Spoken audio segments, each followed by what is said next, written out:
Hi and welcome peoples to another vlog. Yeah, this one we're going to be going through the advantages and disadvantages of living in a micro camper. Yeah, so just to say I'm using my new Fee mic just to test it out, see what it's like. I will be testing it out on a walk as well soon, and I'll publish that as well, and then I'll publish the review. So the advantages and disadvantages, well, the first one, and it's an obvious one really, is the size. I'd say a micro camper is anything the size of a small or a large van, up to a people carrier size that can carry like 7 people. So yeah, the advantages are the size. You can park it anywhere. It's very inconspicuous, it's very stealthy, it doesn't draw attention to itself, so that's a big advantage. Another big advantage is the cost of running it. Of course, they have smaller size engines normally, and they're lighter, so they cost a lot less to run, especially in the UK where fuel prices are so high that the cost of fuel prices really does show up on the cost of running your van. So disadvantages is the space inside, space for storage. You can store everything, but everything's on top of each other. So it comes to the second disadvantage, which is the time it takes to do everything, because everything's stored on top of each other. It takes ages to get to anything and to put it back, and to do anything like, well, this is like the third disadvantage, and the advantage of larger vans and motorhomes is like cooking. I've got to make space in here, cook, and then put it all away.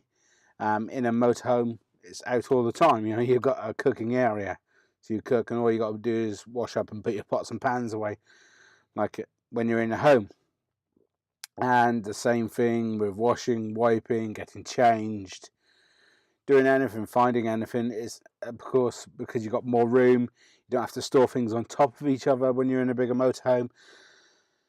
So it's a disadvantage, but it doesn't make it terrible. It just means it takes a little bit longer to do things. So you just got to take into account that. But it's enjoyable living in a motorhome.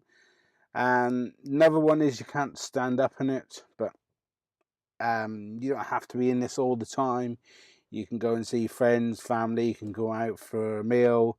You can go and sit in a coffee shop. Anything. You can go out for walks. It makes you go out for more walks, which is a good thing.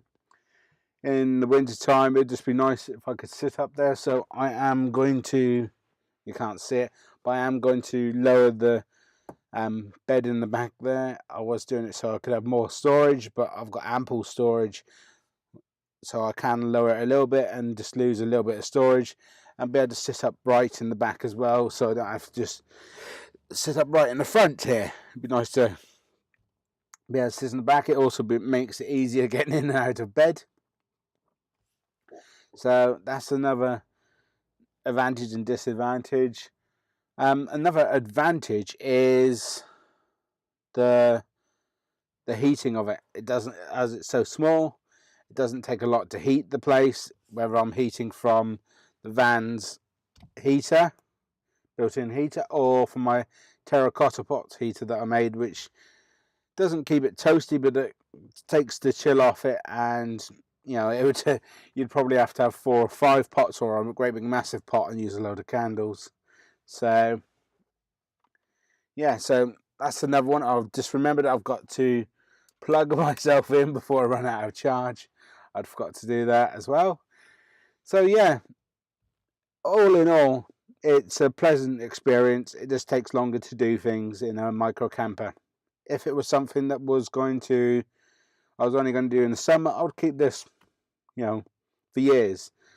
But I'm looking just to live in this for the next 6 to 8 months, and then go into something larger, into a larger panel van. I'm not going to go into motorhome, one, for the cost of them, and two, I still want to be this so-called stealthy.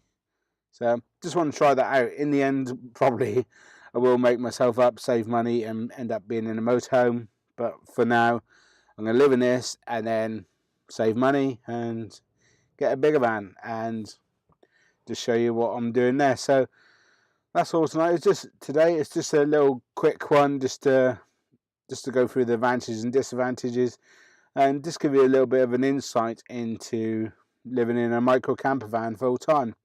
I am following a few other people that are doing the same thing full time. There's one on Facebook, and they've been traveling around Europe and that, and they do it in a Volkswagen Caddy, which is very similar size to this Vauxhall combo van that I'm living in. So thanks very much. Please like, subscribe, and comment below. They've all been greatly appreciated. Thank you very much for all the comments and likes and subscribes.